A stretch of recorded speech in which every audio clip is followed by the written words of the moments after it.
Μία στιγμή είναι αρκετή, ένα χαμόγελο φτάνει την ώρα να κάνει γιορτή, ότι ονειρεύτηκες είναι εκεί. Κάνε μια νέα αρχή με μουσική, κι ό,τι εκεί έχεις κάνει θα βγει αλήθεια. Θα τα δούμε, περίμενε. Πάτα.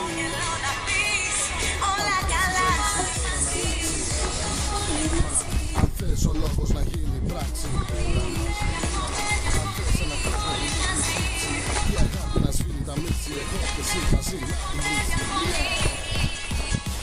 τη Λοιπόν, όποιος λέει ότι δεν είναι καλό, αυτό του μπορώ να κάνει.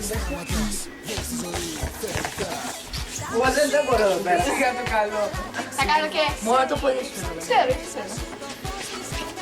Μάικλ Τζάκσον. Θα κάνω, κοίτα, κάνε εδώ πέρα σε σκούπα. Ποιος θα έχει σκούπα? Αυτό. Θες να κάνω μια κανονική? Δεν μπορώ, ρε. Αυτό. Και να κάνω και ένα άλλο. Αυτό. Κάνε. Ξέρω, να είσαι κάτω. Και κοίτα. Είναι... Κοίτα. Κάτσε το εσείς. Καπάου! Κάτσε έτσι. Ωραία. Δεν πες με. Πάλι. Εγώ φαίνομαι. Έχουμε και λίγο καιρό, τι λες? Ωραία, φαίνομαι. Έλα ρε μαλάκι! Εγώ φαίνομαι. Ωραία. Να σας δείξω. Δεν μπορώ να σας πατήσω. Δεν πειράζει. Πάμε. Τώρα πηγαίνουμε μέσα κάπου, θα το δείχνουμε το πρώτο που είμαστε νωρίτρια.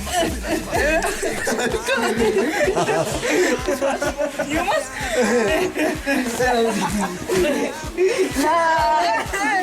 Hey, wow!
Perché?